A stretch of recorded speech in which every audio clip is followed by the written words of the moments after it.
मुख से, उनकी जिह्वा से राधे कृष्ण कृष्ण कृष्ण राधे राधे, राधे श्याम राधे श्याम राधे श्याम श्याम श्याम निकलने लगता है। तो ये परम सौभाग्य है।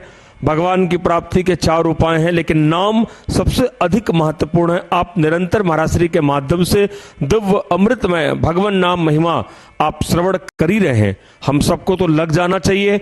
7:30 से 8:30 का समय, ये प्रातःकालीन महाराज श्री के दर्शनों का लाभ आप सभी को टीवी चैनलों के माध्यम से प्राप्त हो रहा। महाराज श्री की वाणी का लाभ आप सब ले रहे हैं। तो इस सत्संग का लाभ यही है कि अब हम नाम संकीर्तन से लग जाएं। उसके साथ ही साथ आप सब भी इस परम सौभाग्य को लूट सकते हैं। ये भगवान की अतिशय कृपा है। यहाँ तो निरंतर 30 वर्षों से चल रहा है। तो आप भी एक दिन का संकीर्तन मात्र 1500 रुपए, मासिक संकीर्तन 15,000 रुपए और आजीवन सदस्यता 21,000 रुपए। संत तो यहाँ तक कहते हैं कि त्रेता में भगवान एक ही बार आते हैं, द्वापर में भगवान एक ही बार आते हैं और अपनी लीला करके भगवान अपने अंतर्धान हो जाते हैं, साकेत गोलोक बैकुंठ में चले जाते हैं। लेकिन साधक इस कलिकाल में जितनी बार अपनी जिह्वा से राम राम राम राम राम राम करता है, उसकी जीभ ही कौशल्या हो जाती है और उसके जीभ से भगवान का प्राकट्य हो जाता है। जितनी बार ये जिह्वा कृष्ण कृष्ण कृष्ण कृष्ण नाम का उच्चारण करती है, वो जिह्वा ही देवकी यशोदा हो जाती है और उसके मुख से ही भगवान का जन्म हो जाता है। तो सोचिए कि त्रेता में, द्वापर में भगवान को प्रकट करने के लिए कितनी तपस्या दशरथ कौशल्या जी ने करी, नंद बाबा यशोदा देवकी जी ने करी। लेकिन वही कलिकाल में एक एक नाम के साथ भगवान का प्राकट हो जाता है। एक बार भी जब नाम लेते हैं तो हमारा शरीर ही अयोध्या वृंदावन हो जाता है। हम भी नंद बाबा यशोदा की भूमिका निभाते हैं, हम भी दशरथ कौशल्या की भूमिका निभाते हैं। तो जो पुण्य त्रेता में, सतयुग में, द्वापर में इतनी तपस्या करने के बाद मिलता है, कलिकाल में वो साधक एक बार भी नाम का उच्चारण करता है तो भगवान की कृपा की प्राप्ति हो जाती है। भगवान नाम के रूप से अवतरित हो जाते हैं। तो हम सबका सौभाग्य है कि यहाँ तो अहरनिश 30 वर्षों से दिन और रात चल रहा। ये पावन पवित्र श्रावण का महीना है। संतों का दर्शन हम सभी करें और अधिक से अधिक संकीर्तन में कार्यालय के नंबर चल रहे हैं। तुरंत फोन करके, एक दिन के लिए 2 दिन, 3 दिन, 4 दिन, 5 दिन, क्योंकि कलिकाल में 2 ही महिमाएं, एक भगवान के नाम की और एक दान की। दानम दुर्गति नाशनम और अधिकस अधिकम फलम। तो मैं तो चाहूंगा कि आप आजीवन सदस्यता भी लें। मात्र 21,000 रुपए की सेवा राशि देकर अपने नाम और गोत्र से आप जुड़ सकते हैं, ताकि प्रत्येक वर्ष आपके नाम से एक दिन का संकीर्तन। और मिथिला कुंज कौन नहीं जानता, सारा देश विदेश इस आश्रम से परिचित है। तो निरंतर गो सेवा, संत सेवा, ब्राह्मण सेवा आपके नाम से चलती रहेगी। तो अधिक से अधिक आप सभी भक्तों से निवेदन है, हरिनाम संकीर्तन से अपने आप को अवश्य जोड़िए, समर्पित कर दीजिए अपने आप को। आप ही के भावों को देखते हुए यहाँ निरंतर महाराज श्री के कुशल मार्गदर्शन में अखंड संकीर्तन चलाया जा रहा, जिससे उनका भी कल्याण हो रहा और हजारों लाखों साधकों का भी कल्याण हो रहा। आप इससे अवश्य जुड़ें। उसके साथ ही साथ आप सभी को मालूम है कि 18 पुराणों का सार है श्रीमद् भागवत जी महापुराण। तो हम सभी का ये परम सौभाग्य है कि विश्व में प्रथम बार, विश्व में पहली बार महाराज श्री के सानिध्य में, संतों के सानिध्य में, मिथिला कुंज धाम के पावन पवित्र परिसर पर श्रीमद् भागवत महापुराण के मंदिर का निर्माण हो रहा। 18,000 श्लोक भागवत महापुराण में है, एक एक श्लोक शिलालेख में अंकित होगा। सोचिए, कल्पना ही करिए तो कितना सुंदर दृश्य उपस्थित हो जाता है। अभी तो आप बांके बिहारी राधा वल्लभ, राधा रमण लाल दर्शन करते हैं, हमारे राधा मोहन जी का दर्शन करते हैं, लेकिन जब मंदिर का निर्माण होगा, जैसे ही आप प्रवेश करेंगे, एक ना एक श्लोक तो आप पढ़ेंगे। और जैसे ही जिह्वा आपके एक श्लोक का भी उच्चारण करेंगे, सच्चिदानंद रूपाय विश्वोत्पत्त्यादि हेतवे तापत्रे विनाशाय श्री कृष्णाय वयम नुमा, इतना बोलते ही 18 पुराणों का फल आपको मिल जाएगा। चारों वेदों का पारायण आपका हो जाएगा। कितने अश्वमेघ और कितने राजसु यज्ञ आपके संपन्न हो जाएंगे।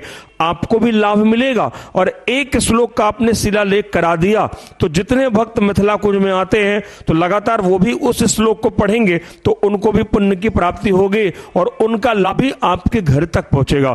तो बहुत छोटी सेवा राशि रखी गई है, मात्र और मात्र 51 रुपए की सेवा राशि देकर आप एक श्लोक उससे अधिक श्लोक जैसी भगवान ने सामर्थ्य दी है। बहुत सारे भक्तों के अंदर इच्छा रहती है कि हम भी अपने पितरों के निमित्त भागवत कथा का आयोजन करें, हम भी घर परिवार में भागवत कथा का आयोजन करें, लेकिन हो सकता है 2 साल में कोरोना ने सबकी कमर तोड़ दी, तो समय परिस्थिति आर्थिक समस्या के कारण व्यक्ति संपूर्ण भागवत तो नहीं करा पाता। एक श्लोक का भी हमने गायन कर लिया, एक श्लोक भी हमने लिखा दिया, तो संपूर्ण भागवत कराने का फल हम सभी को प्राप्त हो जाता है। तो मात्र एक श्लोक की सीमा रहती है, तो सेवा राशि है मात्र और मात्र 51 रुपए की सेवा राशि देकर कार्यालय के नंबर लगातार चल रहे हैं आपके टीवी पर, मोबाइल पर, तो आप फोन पे, गूगल, पेटीएम, QR कोड के माध्यम से अपनी सेवा राशि समर्पित करके वृंदावन में बनने जा रहे श्रीमद् भागवत महापुराण का जो दिव्य शिलालेख मंदिर है, अधिक से अधिक आप इस श्लोक का भी दान कर सकते हैं। उसके साथ ही साथ लगातार भक्तों का मंगल में सहयोग आता है अखंड संकीर्तन के लिए। उन सभी दानदाताओं का बहुत बहुत धन्यवाद जो अपनी गाढ़ी कमाई का अंश समर्पित करते हैं। और जैसा महाराज श्री ने अभी अभी कहा, एक दिन का भी आप संकल्प ले लेते हैं कि एक दिन का कीर्तन कराना है, एकादशी का कराना है, द्वादशी का कराना है, इतना संकल्प लेते ही सारे पाप जलकर भस्म हो जाते हैं। क्योंकि भगवान के नाम की महिमा कौन कह सकता है। कहूं कहां लगी नाम बढ़ाई, राम न सकहीं नाम गुण गाई। भगवान भी बैठकर प्रवचन करें तो नाम की महिमा पर भगवान प्रवचन नहीं कर सकते। तो नाम में किंचित मात्र भेद नहीं है, नाम की प्राप्ति भगवान की ही प्राप्ति है। तो सभी से निवेदन है कि अधिक से अधिक इस 30 वर्षों से अब तो अधिक हम सभी प्रवेश कर जाएंगे, तो 1 दिन, 2 दिन, 3 दिन, 4 दिन, 5 दिन का संकीर्तन अपने नाम और गोत्र से श्रावण के महीने में वृंदावन धाम में मिथिला कुंज में हो रहे कीर्तन में आप अवश्य कराएं। आइए इन्हीं मंगल में सूचनाओं के साथ हम पुनः महाराज श्री के पावन चरणों में चलेंगे। और जो एक एपिसोड चल रहा है भगवान नाम महिमा का, हजारों साधक लग रहे हैं, हजारों साधक नाम लेने लग रहे हैं, यही तो इस सत्संग का लाभ है। तो पुनः महाराज श्री के चरणों में चलेंगे और दिव्य भगवान नाम महिमा सत्संग का हम सभी लाभ प्राप्त करेंगे। बोलिए वृंदावन बिहारी लाल की जय, श्याम सुंदर श्री यमुने महारानी की जय। जय जय श्री राधे, जय जय श्री राधे, जय जय श्री राधे श्याम। जय गौ माता, जय गोपाल।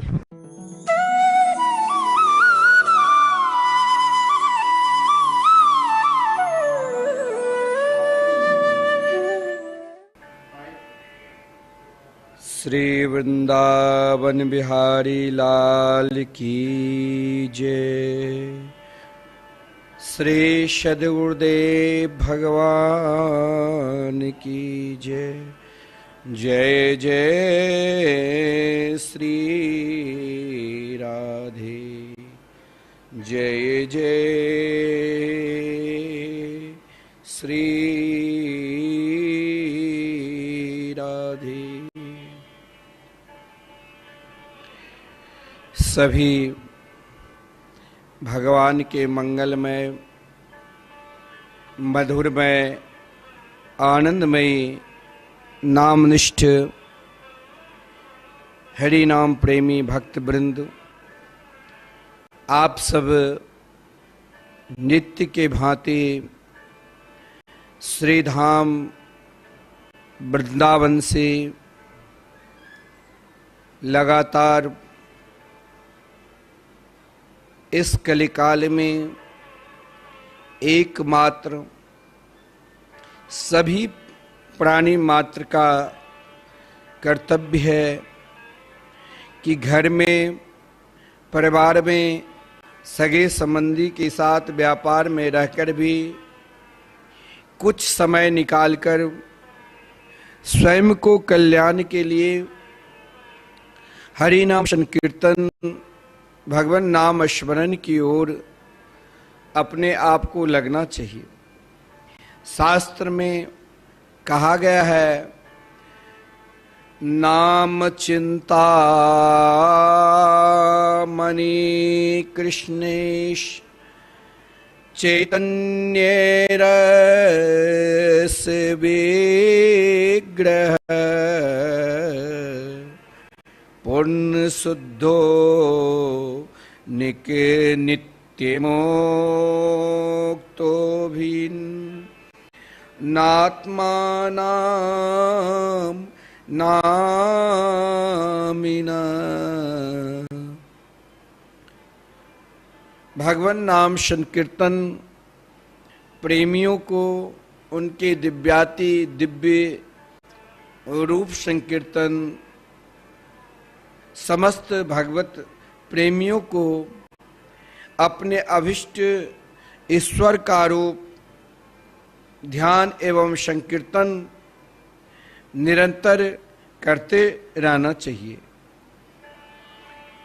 क्योंकि इस कलिकाल में प्राणी मात्र के कल्याण के लिए सर्वश्रेष्ठ और चित्त शुद्धि के लिए, आत्म संतुष्टि के लिए, मन शांति के लिए भगवान नाम साधन कली जनित सभी दोषों और बाधाओं को दूर करते हैं। कल के प्रसंग आपने सुना, नाम संकीर्तन की महिमा में जो एक बार महाभारत के युद्ध के बाद धर्मराज युधिष्ठिर एक दिन अपने कक्ष में उदास मुद्रा में, ग्लानि मुद्रा में और स्वयं को अत्यधिक अपने आप को धर्मराज युधिष्ठिर को ग्लानि हुई कि इस समय इस संसार में बंधु बांधवों की भयंकर हिंसा हुई है। इस पाप की निवृत्ति के लिए भगवान श्री कृष्ण से प्रार्थना कर रहे हैं, हे प्रभु, इस पाप की निवृत्ति के लिए हमारे हृदय में इच्छा है, आकांक्षा है, एक महायज्ञ करना चाहिए। ऐसा विचार कर उन्होंने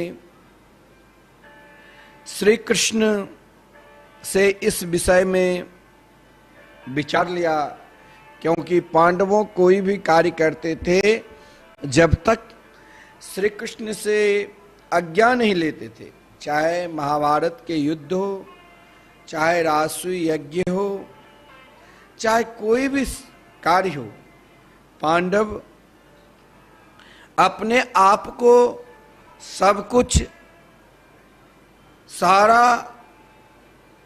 बागडोर भगवान के चरणार बिंद में समर्पित कर दिया था।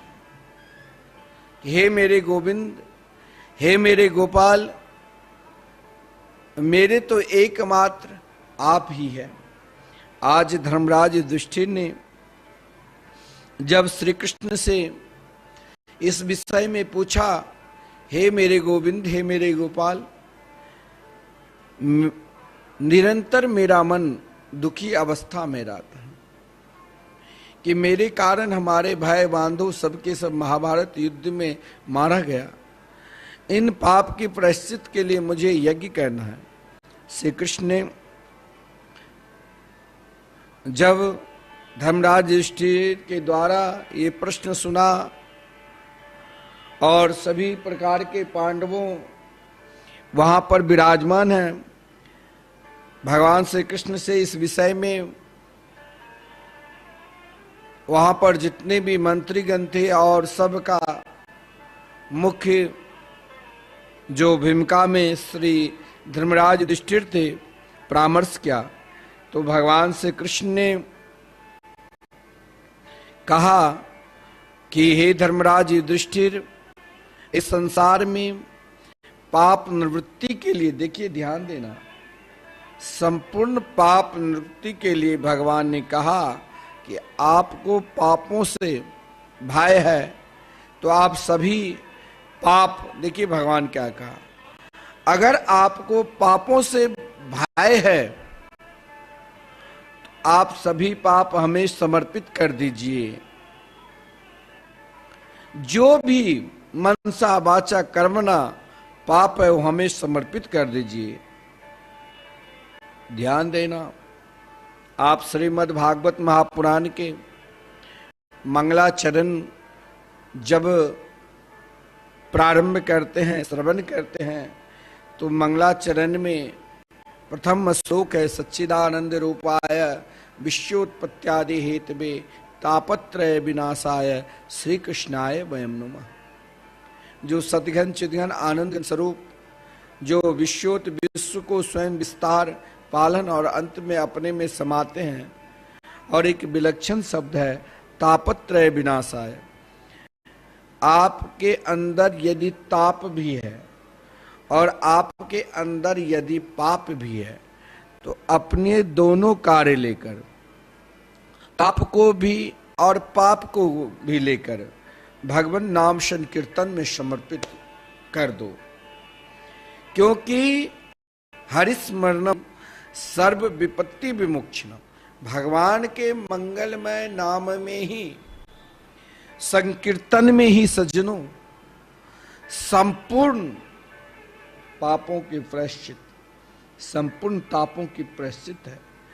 इसीलिए श्री कृष्ण ने कहा, अर्जुन, धर्मराज युधिष्ठिर, आप अपने समस्त पाप को मुझ में समर्पित कर दो। देखिए, मैं आपको रोज कहता हूं कि श्री धाम वृंदावन में लगातार 30 वर्षों से संकीर्तन चल रहे हैं, जहां वयोवृद्ध संत लोग निवास करते हैं, जिन संतों का एक ही मात्र संकल्प है, जवानी में तो सब आश्रम में उनको आश्रय दिया जाता है, वृद्धा आश्रम में उनको कहीं आश्रय नहीं। उन संतों के लिए संत निवास बना हुआ है, वही संत के द्वारा संकीर्तन होते हैं, उनकी सेवा दी जाती है। और आप यदि एक दिन का संकीर्तन कराते हैं, तो आप जानते हो, आपके नाम से उन संतों की सेवा, भोजन सेवा, जो शास्त्र में कहा अन्नदान, एक महत्वपूर्ण दान है। अन्नदान और दुनिया के सर्वश्रेष्ठ दान, समस्त दानों की जो राजा हरिनाम संकीर्तन है, आप हरिनाम संकीर्तन भी कराते हैं। और जिस समय जब ही आप भगवान नाम संकीर्तन के प्रति मन में संकल्प लिया, कल एक सज्जन ने कहा कि मुझे बहुत प्रसन्नता हो रही है, मुंबई से फोन किया था, कि मैंने ना जाने अपने जीवन में भागवत कथा तो कई जगह श्रवण किया और अनेक तीर्थों में भी गए। सभी तीर्थों में भगवान के अनेक रूप का मंदिर है, 24 अवतारों की मंदिर है, लेकिन श्री धाम वृंदावन में श्रीमद् भागवत महापुराण के जो मंदिर बनने जा रहे हैं, और जिन मंदिर में 18,000 संपूर्ण श्रीमद् भागवत महापुराण के श्लोक हमें दर्शन होगा, जैसे कुछ बनकर आया ऐसे ही श्लोक 18,000 की तैयारी चल रही है। इच्छा है कि अधिक से अधिक श्लोक दान करूं, लेकिन एक श्लोक तो जरूर पहले दान करूंगा। 5100 क्या है?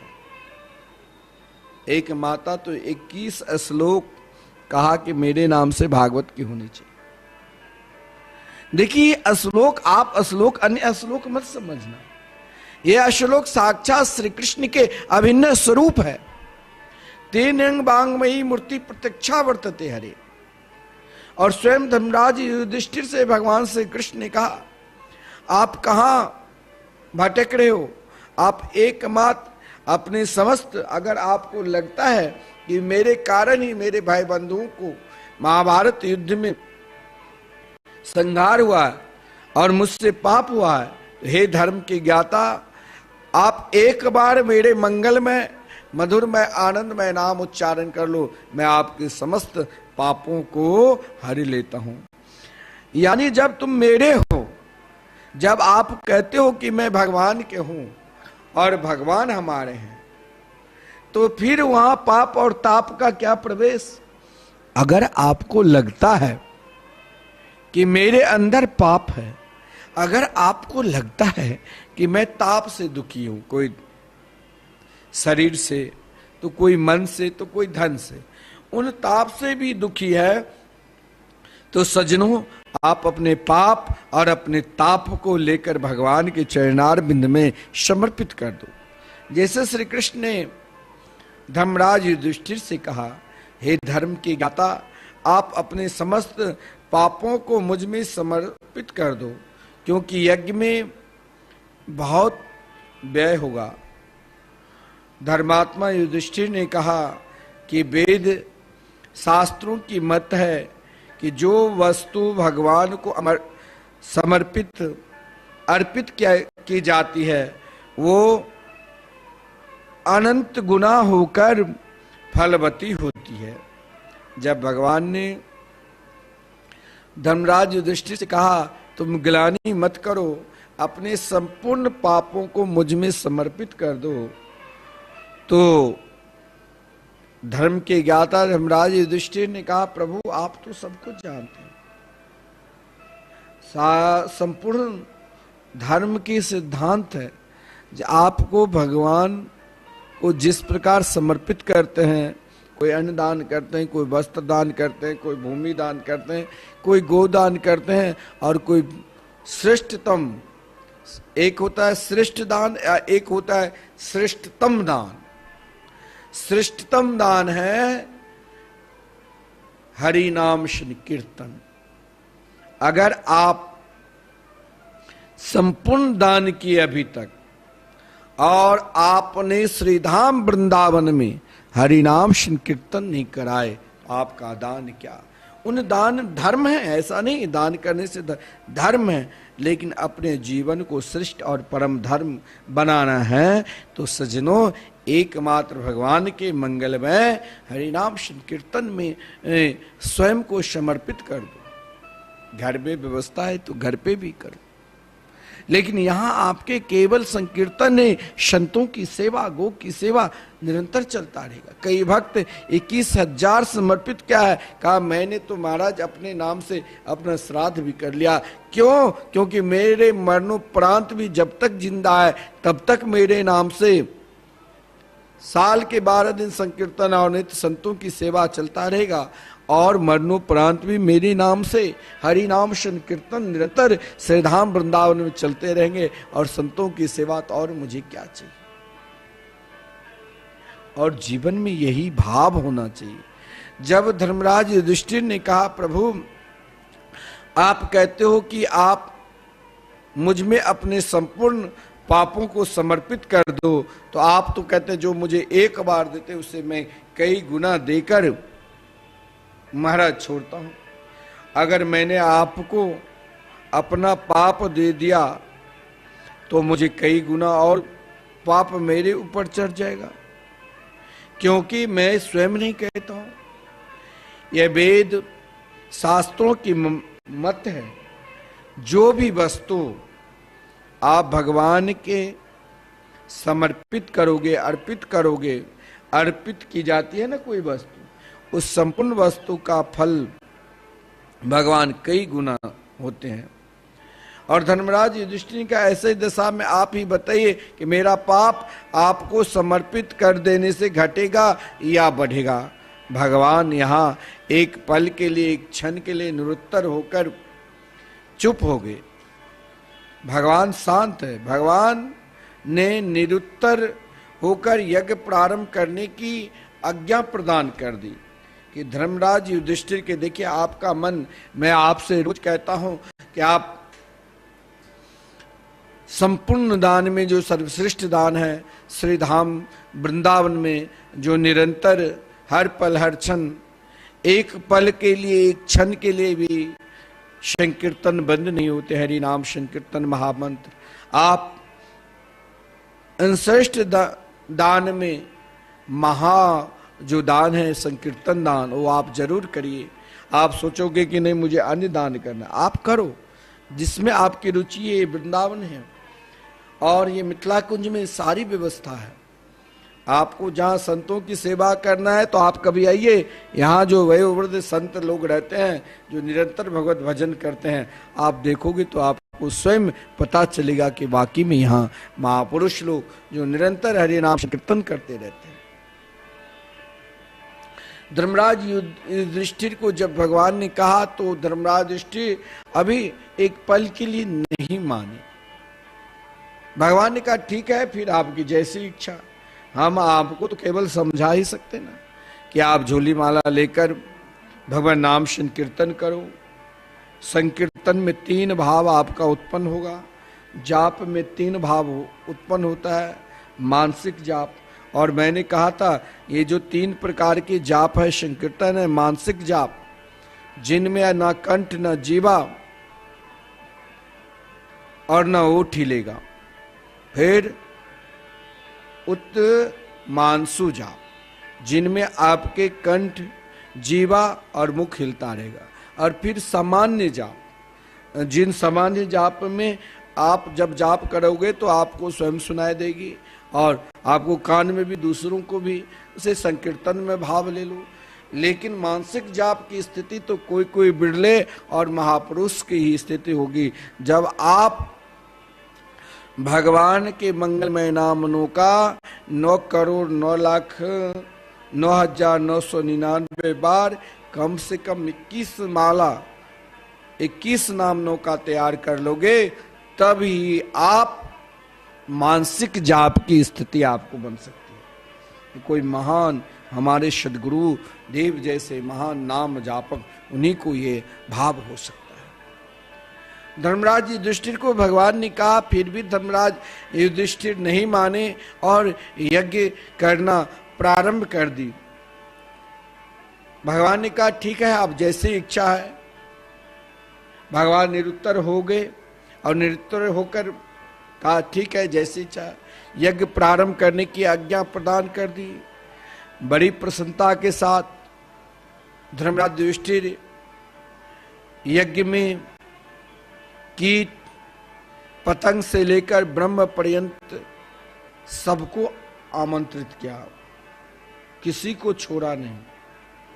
समस्त जीवात्माओं को, कीट पतंग से लेकर ब्रह्म पर्यंत तक सभी को यज्ञ में सबको आमंत्रित किया। अंत में समाहित होकर देखा कि सभी लोग यज्ञ में किसी न किसी रूप में सम्मिलित है, परंतु ध्यान देना, धर्मराज युधिष्ठिर ने जब यज्ञ किया, संकल्प लिया, तो एक ही उद्देश्य था कि मेरे यज्ञ में सब सम्मिलित हो। इस यज्ञ में जो भी आवे, अरे कीट पतंग से लेकर ब्रह्म पर्यंत तक सब किसी न किसी सूक्ष्म रूप में आए। परंतु एक तपस्वी ब्राह्मण देव संत नर्मदा नदी के किनारे भगवान नाम संकीर्तन करते हुए गायत्री पुरस्चरण कर रहे हैं। वे इस यज्ञ में नहीं आए, उनको समय ही नहीं भगवान नाम संकीर्तन से। वो तो निरंतर भगवान नाम में, संकीर्तन में, जाप में मस्त था, उनको कहीं समय ही नहीं। नर्मदा नदी के पावन तट पर उस समय वो गायत्री पुरस्चरण भी कर रहे थे, वो यज्ञ में नहीं आए। युधिष्ठिर ने अर्जुन को बुलाकर कहा कि उन तपस्वी संत ब्राह्मण को ससम्मान यज्ञ में बुलाया जाए। अर्जुन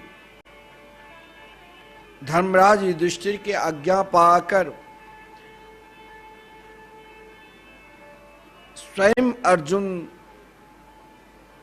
उन गहन वनों को पार करते हुए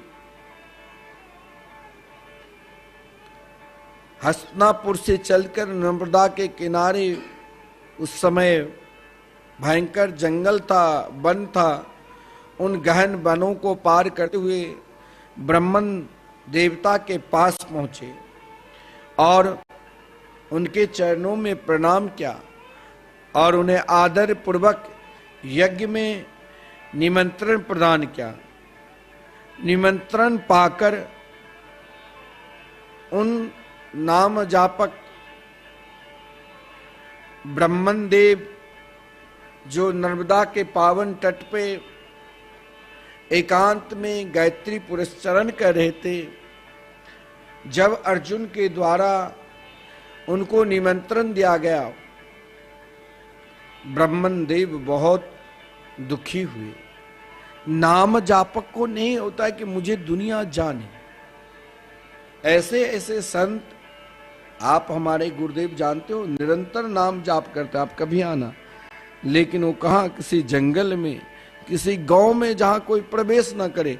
अभी प्रतीक वृंदावन बनाए मिथिला क्षेत्र में, कमला नदी के तट पे, जहां निरंतर भजन करते रहते हैं। कई साधक भी वहां भजन करते रहते हैं। ब्राह्मण देव ने देखा कि अर्जुन स्वयं चल कर आए। ब्राह्मण देव बहुत दुखी हुए और महाराज रोने लगे। ब्राह्मण देव को रोना देखकर अर्जुन घबरा गए और घबराकर युधिष्ठिर के पास पहुंचे और बोले कि महाराज, मुझे कोई अपराध तो नहीं हुआ, मैंने तो कोई अपराध तो नहीं किया। उन ब्राह्मण देव रो रहे हैं कि मुझसे कोई अपराध तो नहीं हुआ, किंतु केवल आप धर्मराज युधिष्ठिर के भाई अर्जुन आश्चर्यचकित है। केवल आपका निमंत्रण सुनते ही ब्राह्मण देव रोने लगे। जब धर्मराज युधिष्ठिर से कहा कि ब्राह्मण देव को मैंने खोज कर निमंत्रण दिया, लेकिन वो तो भगवान नाम में पूर्ण रूप से समर्पित था, एक पल के लिए, एक क्षण के लिए वो स्वयं को भगवान नाम से अलग नहीं होना चाहते थे। गायत्री पुरस्चरण नर्मदा जी के पावन तट पर तटस्थ थे। मैंने उनको आमंत्रण किया, आमंत्रण सुनते ही रोने लग गए। जब अर्जुन ने धर्मराज युधिष्ठिर से कहा कि महाराज अब आप ही बताओ कि मैं क्या करूं, धर्मराज युधिष्ठिर स्वयं को दुखित होकर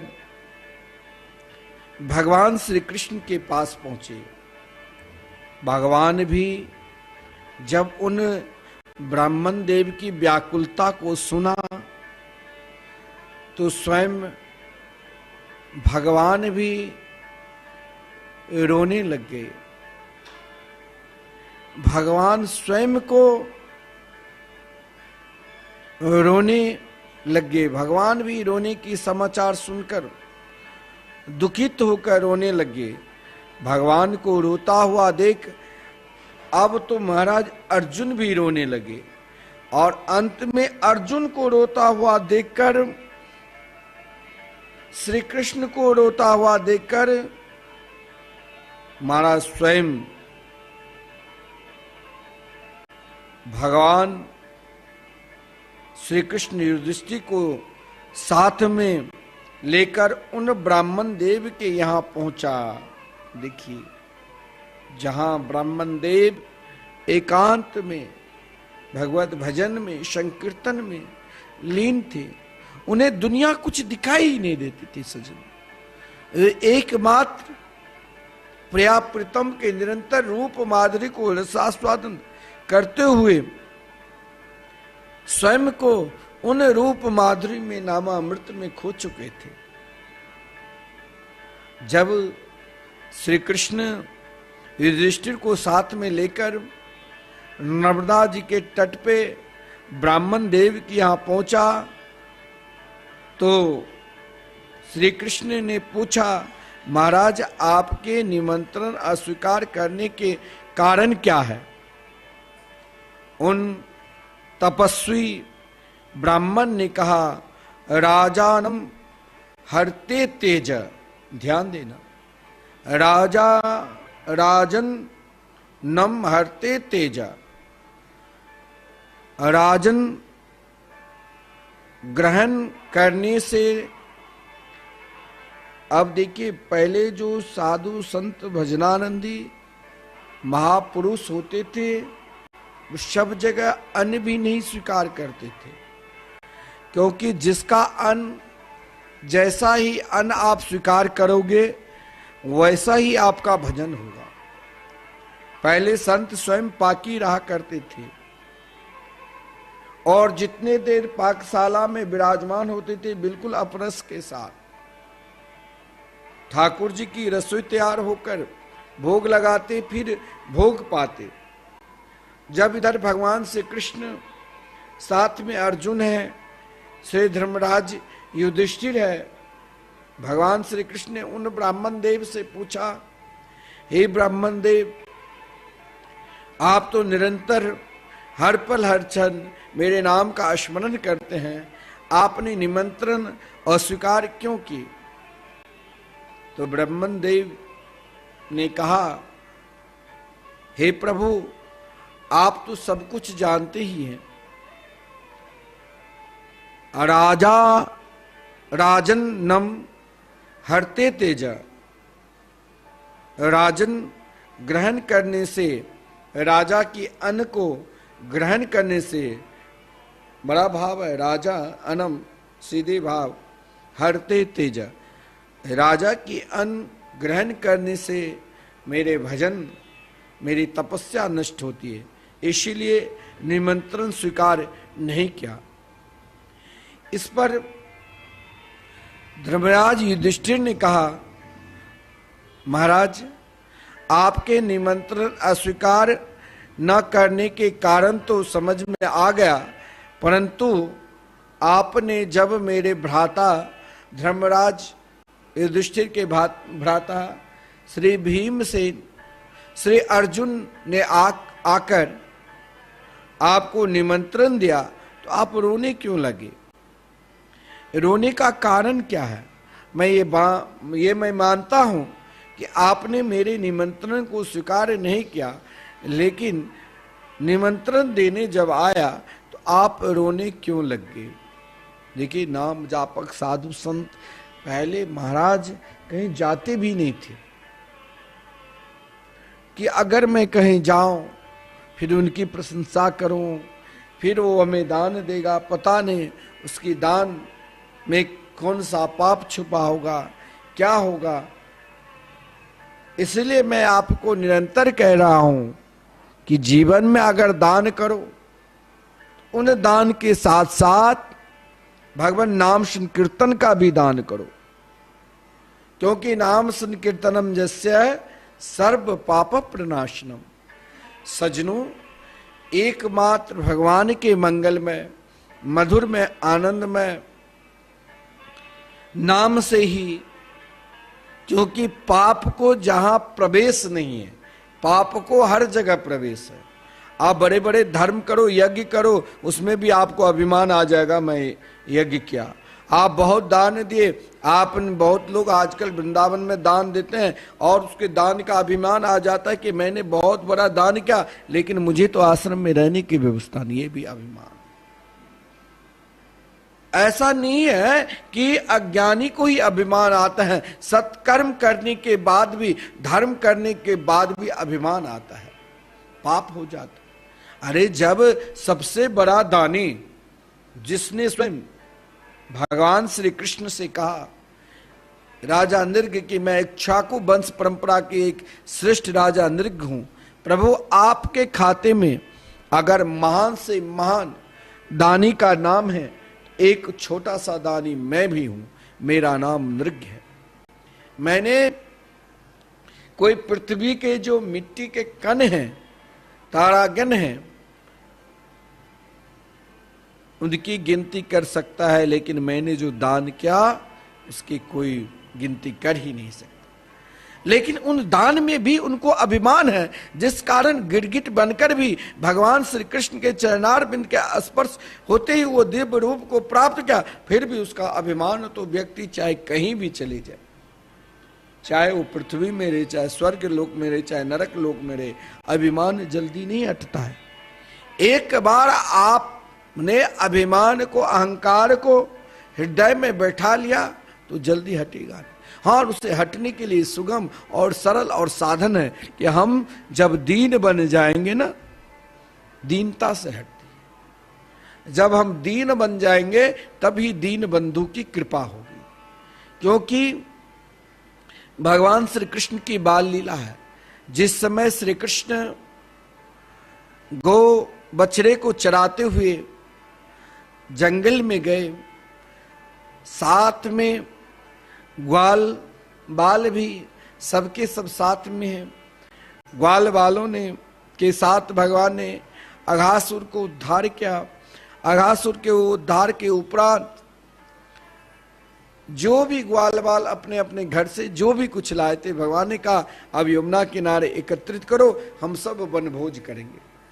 तो वहां बीच में श्री कृष्ण कमल के पुष्प आप दर्शन किए होंगे, जो जितने छोटे होते हैं उतने नजदीक, और जो जितने बड़े होते हैं उतने पीछे। तो जो ग्वाल बाल जितने छोटे थे उतने नजदीक, जो जितने बड़े बड़े होते हुए सबसे अधिक। अगर आपको बड़ापन का अभिमान रहेगा तो ये अभिमान दूर कभी नहीं होता।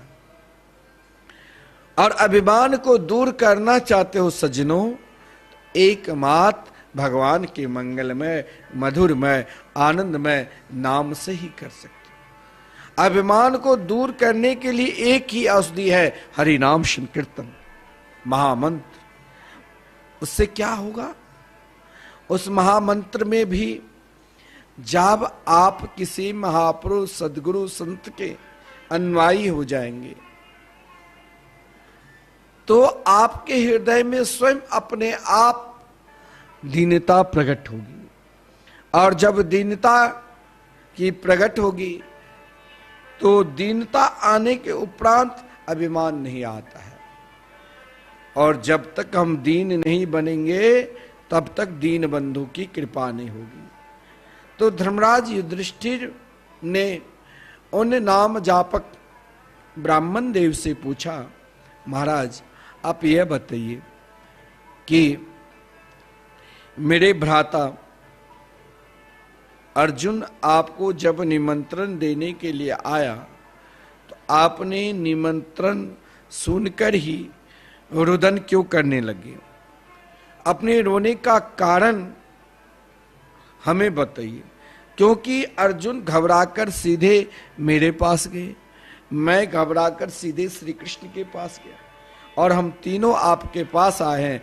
लेकिन मेरे अंदर ये जिज्ञासा है, प्रश्न है कि आपने निमंत्रण को प्राप्त कर, क्योंकि मेरे यज्ञ में आज संपूर्ण कीट पतंग से लेकर ब्रह्म पर्यंत को मैंने आह्वान किया, लेकिन एकमात्र आप ही छूटे हुए थे। लेकिन आपको जब मैंने आमंत्रण दिया तो आप अपने रुदन का कारण बताइए, हमारी समझ में नहीं आ रहा है। उन नाम जापक जो महाराज नर्मदा नदी के पावन तट पे निरंतर अहर्निशम भगवान नाम गायत्री पुरस्चरण में स्वयं को डूबे हुए थे, ब्राह्मण देव ने कहा, हे धर्मराज युधिष्ठिर, आप तो धर्म के ज्ञाता है, आप संपूर्ण धर्म के ज्ञाता है, फिर भी आपके पास स्वयं धर्म के सार तत्व, जिसने स्वयं को वेद बनाया, भगवती श्रुति कहती है यो ब्रह्मांडम विदधाति पूर्वम, अर्थात जिसने सर्वप्रथम ब्रह्मा को बनाए, ऐसे वेद स्वरूप भगवान श्री कृष्ण है। फिर भी आपने जो हमसे प्रश्न किया है, इन प्रश्नों को उन संत ने जो ब्राह्मण देव के रूप में विराजमान होकर ब्राह्मण देव ने धर्मराज युधिष्ठिर के कहा, आज तप और त्याग का यह प्रभाव है कि बड़े बड़े चक्रवर्ती यानी बड़े बड़े राजा महाराजा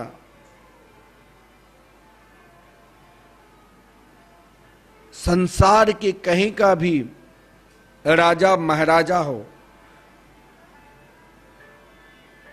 तप और त्याग का यही प्रभाव है कि बड़े बड़े चक्रवर्ती राजा हमें आमंत्रित करते हैं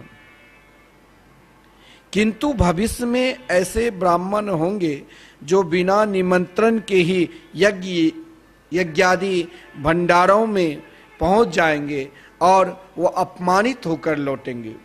आज यही होता है।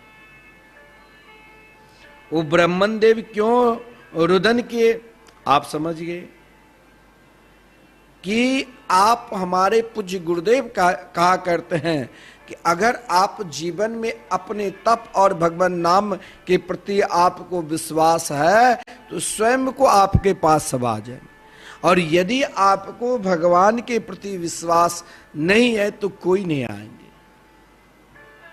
आज वो रुदन क्या कि मैंने भगवान के मंगल में नामामृत का आश्रय स्वीकार किया, आज मेरे पास देश विदेश के राजा महाराजा आते। लेकिन एक समय यही होगा कि यही व्यक्ति ब्राह्मण हो चाहे कोई हो, भगवान के भजन से दूर रहेंगे, केवल अपने अभिमान में रहेंगे, तो बड़े बड़े यज्ञादि भंडारों में स्वयं को पहुंचकर अपमानित होंगे। और मुझे रुदन इसीलिए आए कि भविष्य में ब्राह्मणों की यही वृत्ति स्थिति का स्मरण करते हुए मुझे रुदन आया। धर्मराज युधिष्ठिर जब ये सुना तो भगवान श्री कृष्ण की ओर देखने लगे कि ब्राह्मण देव की त्याग और तपस्या, हे प्रभु मुझसे गलती हुई। मैंने आपने प्रारंभ में ही कहा था कि आप एकमात्र मेरे मंगल में नाम का आश्रित को स्वीकार कर लो। नाम के आश्रित स्वीकार करने के लिए आपको कोई शास्त्र पुराण इतिहास की जानकारी हो ना जानकारी हो।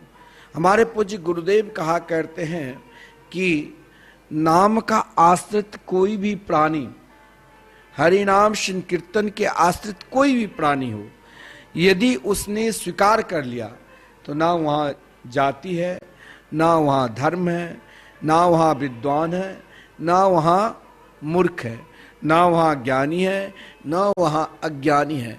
वो चाहे आश्रित प्रवृत्ति का भी क्यों ना हो, लेकिन उसके हृदय में यदि भगवान नाम के प्रति पूर्ण रूप से विश्वास है तो स्वयं को उनके अंदर दीनता आ जाए। और वित्रासुर ने तो यही कहा था भगवान से, अजाते पत्रा इव मातरम खगा अस्तन्यम यथा वत्स तराक्षुधार्था प्रियं प्रियेव व्युषितं विषेण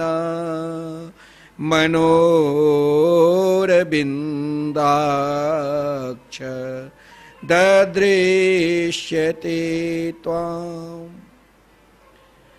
परमात्मा की प्राप्ति की लालसा आपको कब बढ़ेगी? बहुत लोगों के प्रश्न है कि ऐसा कौन सा उपाय करूं, ऐसा कौन सा साधन करूं जिस साधन के द्वारा निरंतर भगवान नाम के प्रति समर्पित भाव जगे। एक पल के लिए, एक क्षण के लिए अगर हम भगवान के मंगल में नाम से, रूप से, लीला से और धाम से अलग हो जाऊं तो मेरी व्याकुलता, जैसे वित्रासुर ने कहा कि व्याकुलता का भी 3 भाव है, नोट कर लेना। व्याकुलता के 3 भाव है। पहला व्याकुलता का भाव है, जैसे आप भगवान के भजन ऐसा नहीं है सब करते हैं, वृंदावन में आते हैं, अभी वृंदावन में सावन मास है, यात्रीगण खूब आते हैं, लेकिन वृंदावन का स्वरूप को पहचान अभी तक उनको अंदर नहीं है। क्यों? क्योंकि वो तो राधे राधे बोलेंगे लेकिन गंदगी फैला कर जाएंगे। उनके अंदर ये नहीं है कि हमने कचरा जहां फेंका उसे उठाकर रखना भी मेरा भजन है। क्यों? क्योंकि उनके अंदर 3 प्रकार के प्रेम भगवान की भक्ति में होनी चाहिए। एक ऐसा नहीं है प्राणी मात्र भक्ति करते हैं, हर व्यक्ति सीताराम राधे श्याम नाम तो जरूर लेते हैं, लेकिन उन व्यक्ति का प्रेम कुछ दिन के लिए। आप भी कहोगे कि भाई 2-4 दिन तो भगवान के भजन में बहुत मन लगता है, फिर माला झोली कहाँ रखा हूं पता भी नहीं चलता। आप कहोगे कि महाराज पूजा करने में तो बहुत मन लगता है, फिर भी इच्छा होती पूजा करूं, मन क्यों नहीं लगता? आपका प्रेम बढ़ता है, लेकिन उन प्रेम में स्थिरता क्यों नहीं है? क्योंकि आपके ऊपर कोई नाम जापक सदगुरु की कृपा नहीं। आपने अभी तक स्वयं को अपने आप को बढ़ने की कोशिश की, आपने स्वयं को अपने आप किसी महापुरुष के चरणार बिंद में समर्पित नहीं किए। और जब आप समर्पित कर दोगे, मैं मानता हूं आपको भगवत भजन में मन नहीं लगता, मैं मानता हूं आपको पूजा में मन नहीं लगता, मैं मानता हूं आपको ध्यान में नहीं मन लगता है, लेकिन ध्यान की प्रक्रिया, पूजा की प्रक्रिया, भजन की प्रक्रिया में आपको प्रेम बढ़ने लग जाएगा जिस दिन आपके हृदय में दीनता आ जाएगी। और दीनता 3 प्रकार के उमंग आपके अंदर आ जाएगा। पहला, जब आप भगवान के भजन करने लग जाओगे तो अजात पक्षा इव मातर खगा, जैसे खग पक्षी की छोटी छोटी सी चिड़िया घोंसला में प्रतीक्षा करती रहती है, कलरव करती रहती है। कब तक? जब तक उनकी माता कबूतर कबूतरानी ना आ जाए, उनकी दाना ना खिला दे। वो असमर्थ है, वो घोंसला से नहीं उड़ सकते हैं, नहीं बाहर जा सकते हैं, और नहीं अभी उनके कोई पंख है। उनकी माँ की भी व्याकुलता है कि उनके अंदर व्याकुलता इसीलिए है ताकि मेरे बच्चे नन्हे छोटे से चिड़िया के बच्चे नन्हे नन्हे घोंसले में भूखे होंगे। भगवान की भी व्याकुलता हो जाती है। आप ये मत सोचना कि आप ज्यों ही हरिनाम संकीर्तन और आप ज्यों ही मन में विचार करते हैं कि हमें श्री धाम वृंदावन में संकीर्तन कराना है, हमें भगवान नाम जाप करना है, तो व्याकुलता दोनों हो जाती है। हम असमर्थ हैं, हम सीधे भगवान से नहीं मिलते हैं, लेकिन भगवान भी तैयार होकर आपको दाना देने के लिए आते हैं। भगवान देते हैं, आपको नहीं भगवान दे तो आप कहना क्या चाहते हो? भगवान आपको नहीं दिया, हाथ दिए हैं, पैर दिए हैं, बोलने की शक्ति दी है, पहचानने की शक्ति दी है, फिर भी आप अपनी शक्ति को उनके चरणार बिंद में तब तक ही समर्पित किए जब तक आपके अंदर चेतनता आ जाती है, आप भगवान को भूल जाते हैं। नहीं, लोग कहते हैं अरे मेहनत करो, कमाओ, खाओ, भगवान हमें क्या देंगे? नहीं, उसका प्रेम यही है। आप 2-4 दिन पूजा कर लो, अजात पक्षा इव मातर खगा, जब वही पक्षी बड़े हो जाते हैं तो माता के प्रति प्रेम नहीं। दूसरा प्रेम का प्रतीक है, जैसे गौ की बछड़े हैं, 2-4 दिन ब्याही हुई, कोई किसी ने गौ को भी पकड़ लिया, बछड़े व्याकुलता से तड़प रही है, उन किसान को दया आकर गौ को छोड़ दिया, गौ दौड़ती हुई अपने बछड़े को चिपर हृदय से लगा लेते, दूध पान कराने लग जाते। यह भी ये प्रेम है, लेकिन यह भी प्रेम 2-4 वर्ष के लिए, जब वही बछड़ा बड़े हो जाएंगे तो गौ कहाँ, बछड़े कहाँ। लेकिन यहां कहा गया है कि आप जब भगवान के मंगल में भजन करने लग जाओगे तो प्रियम प्रियेव विश्रुतम विषन्ना, इसके ऊपर हम पुनः आपको नाम संकीर्तन की महिमा में कल बताऊंगा कि भगवान नाम संकीर्तन करने से परमात्मा के चरणारविंद में किस प्रकार प्रेम।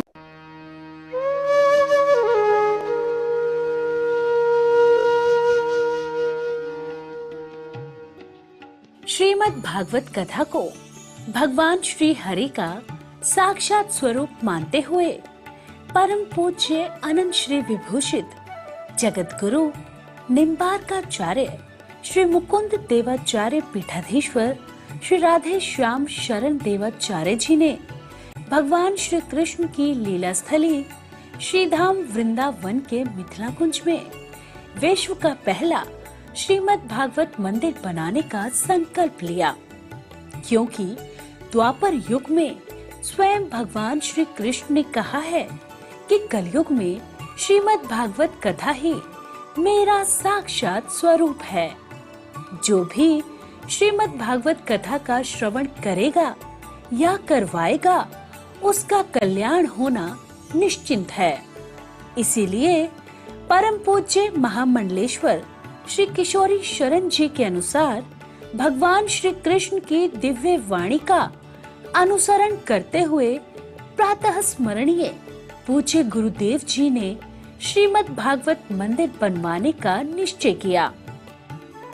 विश्व में पहली बार बनने जा रहे इस श्रीमद् भागवत मंदिर की दीवारों पर श्रीमद् भागवत कथा के 18,000 श्लोकों का शिलालेख किया जाएगा। आप भी अपने नाम से, परिवार के नाम से, पूर्वजों के नाम से श्रीमद् भागवत मंदिर में श्लोक अंकित करवा सकते हैं। एक ईंट की सेवा 1100 रुपए, एक श्लोक की सेवा 5100 रुपए, 2 श्लोक की सेवा 11,000 रुपए, 5 श्लोक की सेवा 25,500 रुपए। यही नहीं, परम पूज्य अनंत श्री विभूषित जगत गुरु निम्बार्काचार्य श्री मुकुंद देवाचार्य पीठाधीश्वर श्री राधे श्याम शरण देवाचार्य जी और महाराज श्री के कृपा पात्र शिष्य परम पूज्य महामंडलेश्वर किशोरी शरण जी के पावन सानिध्य में यहाँ अखंड श्री युगल नाम महामंत्र हरि नाम संकीर्तन 30 वर्षों से लगातार 24 घंटे चल रहा है। आप अपने नाम से या अपने पूर्वजों के नाम से यहाँ अपने बच्चे के जन्मोत्सव एवं शादी की सालगिरह के उपलक्ष्य में संकीर्तन करा सकते हैं। एक दिन की संकीर्तन सेवा 1500 रुपए, एक माह की संकीर्तन सेवा 15,000 रुपए, अखंड संकीर्तन सेवा 21,000 रुपए देकर आप आजीवन संस्था के सदस्य बन सकते हैं।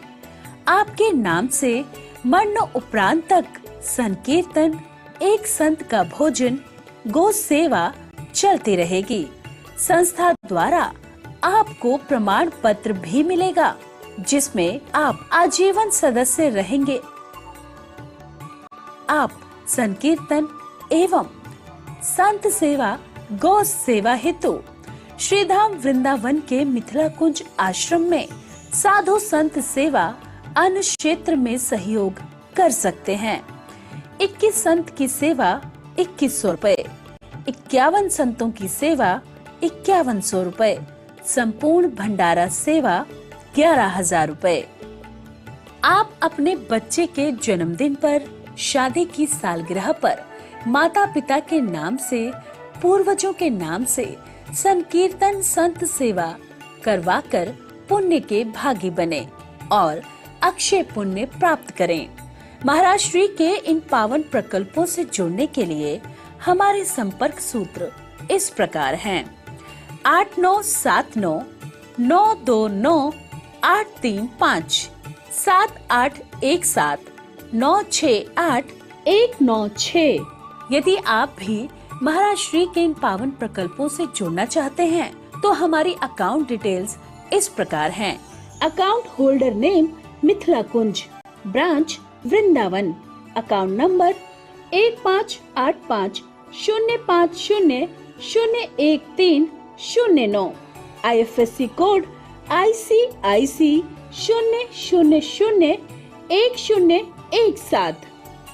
तो आप भी महाराज श्री के इन पावन प्रकल्पों से जुड़कर अपनी इच्छा अनुसार दान देकर पुण्य के भागी बन सकते हैं।